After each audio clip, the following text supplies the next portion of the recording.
the critique that you're putting together, you're going to be critiquing a piece of work that has, like a production. So we're not talking an image anymore. Now we're talking about a movie or a book or a play, that sort of thing. Each of you are to choose a different one, and I hope those choices are all in place. Now, your first paragraph, of course, is going to be that intro. You're going to give me that intro with that thesis at the end. Then your second paragraph is a summary. And that summary needs to have a parenthetical citation, okay? You are going to summarize, you're going to reduce the whole TV show down to a summary, but you're going to reference a site that has helped you to do that. And that's why I need this parenthetical citation at the end. Inside your introduction, you are going to use two strategies. One of those strategies needs to be cited. Facts and figures, or background information, or maybe a quote. You need to have some cited information, at least one parenthetical citation inside that introduction. Now, within your thesis, you're to have two parts, two things that you're examining. Yeah? I thought you said we had to have a parenthetical citation and summary. Yes, in your intro and in your summary. Okay. Yeah, in both places. Okay.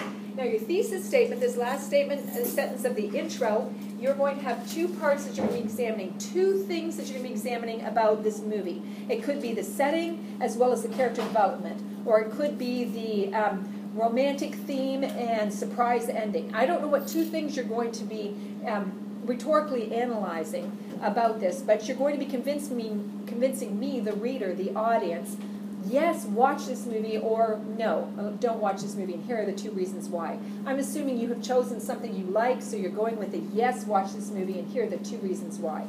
Okay? Those two reasons why are going to be developed within the analysis. Okay, you're going to have that topic sentence here, where you're going to be developing one of your parts, and then your second topic sentence, where you'll be developing that other part.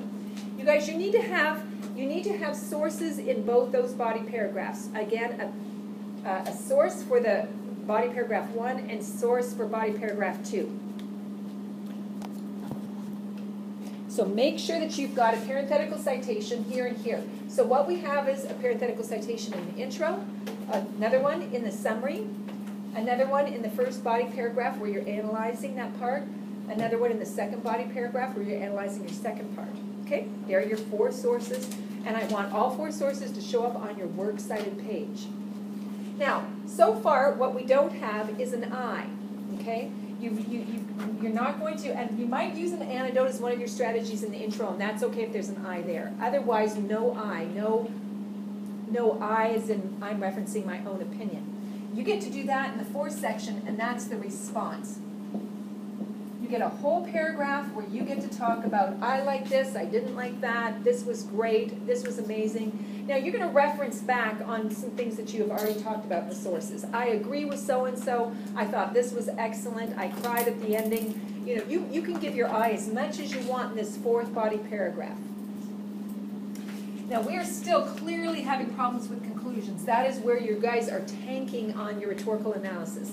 That conclusion is not going well. So I'm going to, again, remind you before we submit this paper how to write a good conclusion. But that is your fifth section. Now, I'm going to tell you right now that this is going to be a question on the midterm exam. What 5 elements make up a critique? And you will say introduction, summary, analysis, response, and conclusion. Okay? So make sure you know those.